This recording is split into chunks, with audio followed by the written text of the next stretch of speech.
دوستو یاد رکھنا، تگڑا اور مضبوط جوان پتہ کون ہوتا ہے؟ جس کی نظریں پوری طرح اس کے کنٹرول میں ہوں۔ یہ علامت جوانی ہے۔ جس آدمی کا پوری طرح، دو لوگ دنیا میں کبھی کوئی کارنامہ سر انجام نہیں دے سکتے، ایک جو حرام کھاتا ہو، ایک جس کی نظر ناپاک ہو۔ محمد بن قاسم جب یہاں آئے تھے نا تو ایک دن بڑے پریشان تھے، تو ایک بزرگ کہنے لگے آپ کیوں پریشان ہیں؟ کہنے لگے راجہ دہر سے مقابلہ ہے اور ہماری فوج تو سندھ کے رستے بھی نہیں جانتی، زبان بھی نہیں جانتی، لڑیں گے کیسے؟ 2-4 دن کے بعد ان بزرگوں کی دوبارہ محمد بن قاسم سے ملاقات ہوئی تو بڑے خوش تھے۔ کہا اب آپ کیوں خوش ہیں؟ کہنے لگے وہ میرا مقابلہ نہیں کر سکتا، میں نے تحقیق کر لی ہے۔ کہا کیوں؟ کہنے لگے نظر کا گندہ ہے، اور جو نظر کے گندے ہوتے ہیں وہ میدانوں میں ٹھہرا نہیں کرتے۔ میدان کے لیے نکلنے کے لیے پاک جوانی کی ضرورت ہوتی، تطہیر مزاج ہونا ضروری ہوتا ہے، پاکیزہ افکار اور سچی اور سچی ستھری سوچوں کا ہونا ضروری ہوتا ہے۔ اس لیے فرمایا کہ میرا مقابلہ نہیں کر سکتا۔ حضرت عبداللہ ابن حذافہ کمرے میں تھے تو وزیر کی بیٹی اندر سجی سنوری پہنچ گئی۔ جیسے ہی آپ نے اس کفر کی چال کو دیکھا تو تیمم کر کے نفل شروع کیے۔ وہ ساری رات بیٹھی رہی، رب کا بندہ ساری رات عبادت کرتا رہا۔ عبادت بڑا سہارا ہے، مصلی بڑا سہارا ہے اللہ کے بندوں۔ صبح دروازہ کھولا، وزیر نے اپنی بچی سے پوچھنا چاہتا تھا رزلٹ کیا نکلا، تو وہ کہنے لگی پیچھے ہٹ جا، اب تیرا میرا تعلق کوئی نہیں، میں نے نبی پاک کا کلمہ پڑھ لیا۔ اس نے کہا میں نے بھی زمانہ دیکھا ہے، پر یہ کیا لوگ ہیں، کستوری کے بنے ہوئے، سندل سے دھلے ہوئے، کہ میں ساری رات کمرے میں رہی اور 100 اور 1000 آدمی جس جوان کا مقابلہ نہ کر سکے، اتنا طاقتور جوان کمرے میں رہا اور اس نے نظر اٹھا کے نہ دیکھا۔ او کچا رنگ للاری والا جڑا چڑھدا تے لیندا رہندا ہے، اے عشق تیرے دا رنگ محمد چڑھیا پھر نہیں لیندا۔ میں کہا ایک دفعہ نظر اٹھا کے نہیں دیکھا، کمال ہو گئی۔ اتنے بڑے لوگ، اتنی بڑی سعادت مندی، فیروز بختی، معاملہ فہمی حد ہو گئی۔ اللہ اکبر۔ دوستو بادشاہ جب پوری طرح ہار گیا نا، اس نے کہا مار دو۔ تیل گرم کیا ایک کڑاہی میں، اور جب آپ کو اس میں ڈالنے لگے تو آپ کی آنکھوں میں آنسو آ گئے۔ بادشاہ کا خیال ہوا شاید نرم ہو گئے ہیں، کہنے لگا روئے کیوں؟ فرمانے لگے سوچتا ہوں جان ہی ایک ہے، کتنا مزہ ہے اس کی راہ میں جان دینے کا، کتنی لذت ہے اس کے نام پر مرنے میں، کتنا لطف ہے۔ جے تو چڑھیا اتے دار بھی نہیں تے جے تو وکیا عشق بازار بھی نہیں، تے ایڈا سستا سودا پیار بھی نہیں، تے ایڈا سستا لبدا یار بھی نہیں۔ کئی جنگل گانے پیندے نہیں، کئی دوزخ لنگنے پیندے نہیں، جے وہ اس ملوں بھی مل جاوے، ایدوں سستا ہور بپار بھی نہیں۔ تے کچھ سمجھ نہ آوے لوکانوں وہ کادے نال شہید کرے، ڈٹھی یار دے ہاتھ تلوار بھی نہیں، پر او دا خالی جاندہ وار بھی نہیں۔ کہنے لگے ایک جان ہے نا، تو دل کرتا ہے ہزاروں ہوتی تو ایک ایک کر کے محبوب کے نام پہ قربان کرتا، جب میرے پاس ہے ہی ایک، کروں کیا؟ حضرت عبداللہ ابن حذافہ رضی اللہ تعالیٰ عنہ جب روئے اور بادشاہ نے یہ بات سنی تو بادشاہ اٹھ کے کھڑا ہو گیا، سارے وزیروں مشیروں کو کہنے لگا تم نے کہا تھا نا بندہ ضائع کرنے والا نہیں، یہ بھی ضائع کرنے والا نہیں۔ کہنے لگا میرا ماتھا چومو، تم جیسے لوگوں کو قتل نہیں کرنا چاہیے، آزاد کرنا چاہیے۔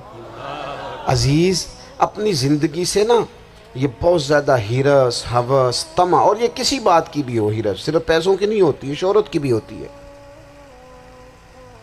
یہ بیماری انسان کو اقتدار کی بھی ہوتی ہے، تعریف کی بھی بیماری ہوتی ہے، یہ سارے نقص ہوتے ہیں لوگوں کو، اور معاذ اللہ بعض جبوں کبوں کے اندر بھی ہوتے ہیں، وہاں بھی پنپتے ہیں۔ اپنی زندگی جب تک اس سادگی میں نہیں لاؤ گے جو رسول پاک نے عطا فرمائی ہے، جب لوگ آسانیوں میں پوری طرح الجھ گئے تو پھر وہ دور ہوئے اور کفر چڑھ گیا۔ دوسری بات، اللہ کے محبوب صلی اللہ تعالی علیہ وسلم کی محبت ہم سے تقاضا کرتی ہے کہ ہم اس مشن کے لیے کام کریں جس مشن کے لیے رسول پاک نے کام فرمایا ہے۔ ہم سارے کام بڑے مضبوطی سے، سوچ سمجھ کے، تدبر سے، حکمت سے، تقاضوں کو مد نظر رکھتے ہوئے کرتے ہیں سارے کام۔ دین کے کام میں ہمارا مزاج نہیں ہوتا، او ہو جائے گا جی، آپ بسم اللہ پڑھیں جی، شروع کریں جی۔ آپ تقاضوں کو سمجھیں، چیزوں کو دبائیں نہیں، چیزوں پر غور کریں۔ کسی کے ذہن کی سطح پر سوال ابھرتا ہے، اس کا تسلی بخش جواب دیں۔ اپنی زندگی میں دین کے کام کے لیے اپنے آپ کو وقف کریں، اور دین کے کام کے بہت سارے پہلو ہیں۔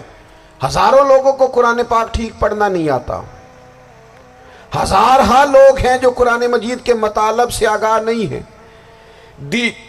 دین کی بنیادی ضروریات سے لوگ نابلد ہیں۔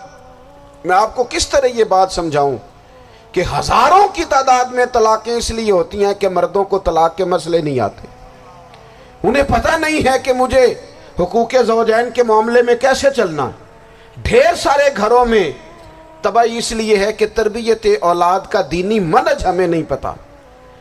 اپنا حصہ ملائیں دین کے کام میں۔ ایک آدمی کو اگر تو نمازی کرنے میں کامیاب ہو گیا، تیری زندگی بدل گئی۔ وہ دین بیزار لوگ جو ہمارے بیچ بیٹھ کے ہماری نوجوان نسل کو پگڑی اور داڑھی کا نام لے کے بنیادی طور پر دین سے دور کرتے، ایسے نوجوانوں کو دین کا پیغام محبت دے کر دین کے قریب کرنا ہماری ڈیوٹیوں کا حصہ ہے۔ ہمیں ذمہ داری کا احساس کرنا پڑے گا، ہمیں یہ خاص قدم اٹھانا پڑے گا، توجہ دینی پڑے گی۔ مساجد، مدارس، میں آپ سے عرض کروں، اتنی ڈٹ کے مخالفت ہوتی ہے نا مدرسوں کی، اتنی ڈٹ کے۔ میں ادارہ چلاتا ہوں، اس کے چلانے میں جو مشکلات ہیں وہ تو ہم بتا نہیں سکتے آپ کو، اس لیے کہ میری قوم، میرا اس قوم سے تعلق ہے جو نعت خواں امیر کرنا چاہتی ہے، مدرسے نہیں۔ ہاں، نقیب خطیب پیدا کرنا چاہتی ہے، شعر و شاعری کی زندگی کو پروان چڑھانا چاہتی ہے۔ فقط ہمارا ان لوگوں سے تعلق ہے جو لاکھوں کروڑوں روپیہ محافل پہ لگائیں گے، اور قاری صاحب بیچارے اگر مسجد کا کوئی ہونے والا کام کسی وقت بتا دیں گے تو وہ بڑی مشکل آ جائے گی ان کے لیے۔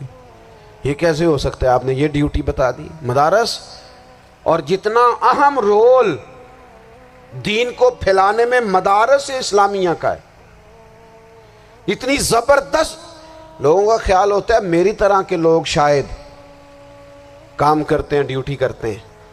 یہ 10-15 لوگ آپ کو نظر آتے ہیں جو آپ کو کہیں میڈیا پر یا ادھر ادھر ڈیوٹی کرتے، مخلص لوگ اپنی جگہ پہ، وہ بھی بڑا ہی کام کر رہے ہیں، جو میڈیا پہ آ کے بھی اخلاص سے اور درد دل سے کو دین کی، ان کی بھی کسی بات کی حوصلہ شکنی نہیں۔